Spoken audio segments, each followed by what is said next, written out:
All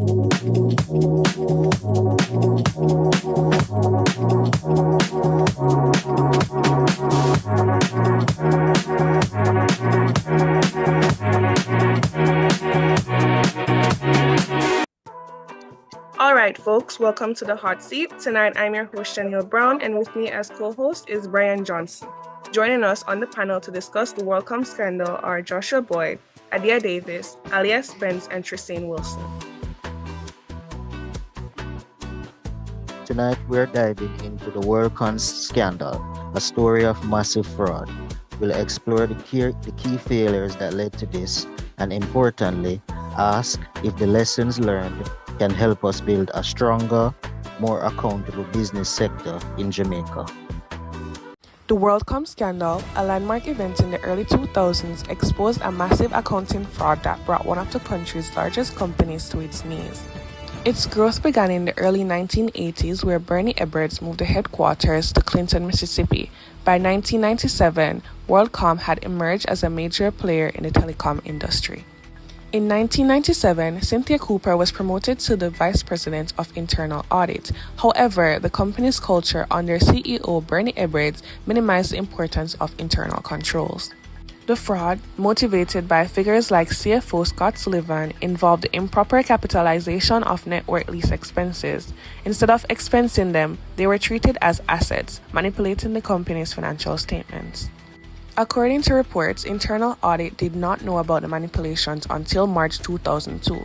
By the end of May 2002, Cynthia Cooper and her team discovered the key aspects of the fraud. WorldCom had reported a profit of $2.4 billion instead of $662 million loss. It was on the 11th of June that Scott Sullivan confronted Cynthia Cooper about her investigation, demanding a delay, to which Cooper refused. The next day, Cooper contacted Max Bobbitt, a chairman of WorldCom's audit committee. KPMG LLP, the newly appointed external auditors, confirmed her findings. The audit committee then met to discuss the matter. Scott Sullivan attempted to justify the accounting treatment, but KPMG disagreed. 4 days later, on the 24th of June, Sullivan submitted a memo defending his accounting treatment. The audit committee rejected his arguments. David Myers, the WorldCom controller, resigned. Sullivan was then fired. Later down, WorldCom announced the fraud to the public, and by the August of that year, Sullivan was indicted and the company went into bankruptcy. The WorldCom scandal, a major event of the early 2000s, serves as a stark reminder of the devastating consequences of corporate fraud and the critical importance of ethical financial reporting. Let's start with a look at the auditing failures. Joshua, over to you. Thank you very much. Now, the WorldCom case stands as one of the most significant corporate fraud scandals in history, revealing multiple deep-rooted problems in auditing, corporate governance, and financial oversight. Now, first and foremost, the lack of internal controls at WorldCom played a critical role in enabling the fraud. The company's CEO, Bernie Ebbers, even went as far as banning the term internal controls, making it nearly impossible for the internal audit team, led by Cynthia Cooper, to build a proper audit system. With strong opposition to scrutiny from top leadership, unethical financial practices went unchecked for far too long. At the heart of the fraud were the fraudulent accounting methods used by WorldCom. The company improperly classified billions of dollars in operating costs as assets instead of expenses, creating a false impression of profitability. This manipulation of financial data misled investors, employees, and other stakeholders, masking the company's true financial struggles and ultimately contributing to the massive scale of the scandal. External auditors, too, failed in their duties.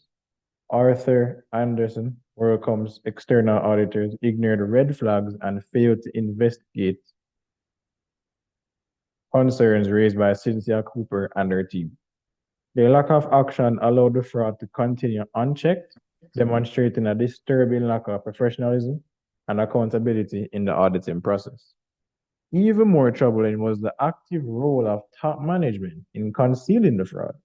WorldCom CFO Scott Sutherland was deeply involved in the scene and used his position to pressure auditors and dismiss legitimate concerns. He worked to delay the audit and defend the fraudulent financial reports, further highlighting how weak internal governance and allow fraud to persist. In conclusion, the WorldCom case underscores the importance of strong internal controls, responsible management, diligent auditing, and of course, effective regulatory oversight. It serves as a powerful reminder that corporate accountability must be enforced to prevent financial misconduct and protect the integrity of our financial system. Thank you. Thank you for your insights, Joshua. Adia, let's now discuss how corporate governance and accountability also played a role in this scandal. What were the key issues in leadership and oversight? Adia, your thoughts. The practice of corporate governance and accountability is not enforced in the WorldCom organization. Based on Cynthia and her team evidence gathered, the efficiency and effectiveness of internal control and inaccuracy of financial report are not being followed in according to the accounting standard. The company has been recording their expense as asset to maximize their profit over the years. Where corporate governance is concerned with organization, some form of transparency, fairness, and accountability towards financial statement of a company and to the public at large for effective decision making. Thank you.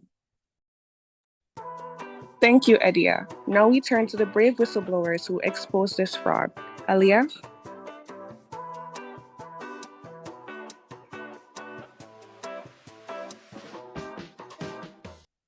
Thank you. A story of deception, billions of dollars, and one woman's relentless pursuit of the truth. Our spotlight is on Cynthia Cooper, the Vice President of the Internal Audit at WorldCom. She became a primary whistleblower in a case that would shake Wall Street to its core. In early 2002, Cooper received a concerning tip about suspicious financial adjustment. Most people might have looked the other way, but not her. She sensed something wasn't right, and what she found next was jaw-dropping.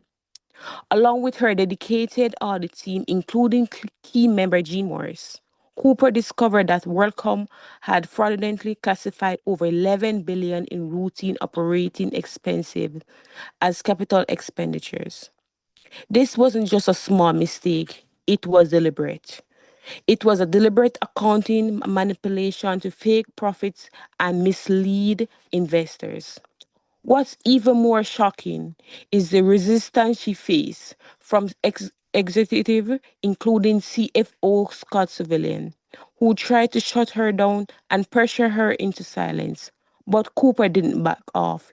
Instead, she and her team worked in secret, often late into the night, quietly piecing together the evidence. When the truth became undeniable, she took it to WorldCom Audit Committee and external auditors, exposing one of the largest financial fraud in US history. The aftermath was explosive. WorldCom CEO resigned. The CFO was indicted and convicted. The company filed for bankruptcy. At the time, the largest corporate bankruptcy ever recorded. But even more important, Cooper's brave action helped trigger the creation of the Sarbanes-Oakley Act of 2002, a law that holds corporate executives accountable and gives stronger protection to whistleblowers. Cooper didn't just reveal fraud. She changed the way companies do business. Her story is a powerful reminder that doing the right thing isn't always easy, but it can make history. Thank you. Thank you for highlighting the courage of the whistleblowers. Finally, we look at the aftermath of the Sarbanes-Oakley Act. Try seeing your insights. Thanks, Brian. All right, so after 2 decades of the Sarbanes-Oxley Act, persons still question its effectiveness. The Act is effective in improving corporate governance and financial reporting. It aims to strengthen investors' confidence in the financial reports presented. Some key benefits of the SOX Act includes enhanced corporate responsibility. Top executives and management are held personally liable for accuracy of their financial statements. So this encourages them to take more active roles in ensuring integrity of their financials. Not only that, but it also increases the transparency in the financial reporting. Companies are required to provide more detailed disclosures about their financial conditions and their internal controls. So though there are criticisms of the SOX Act, we can deem it as relevant in preventing accounting scandals in Jamaica.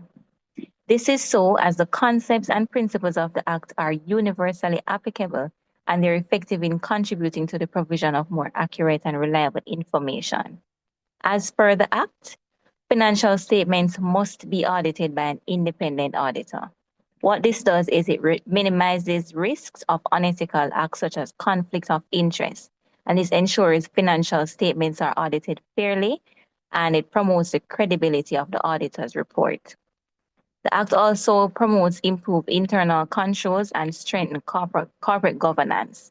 So therefore, persons entering information in a system and managers of said department aren't able to give overrides on the reports that the department provides. To ensure compliance, the Act imposes penalties for violations and may even prohibit persons from further serving as corporate officers in the position. Thank you. Thank you, and thank you, listeners, for listening in. That's all for tonight. References.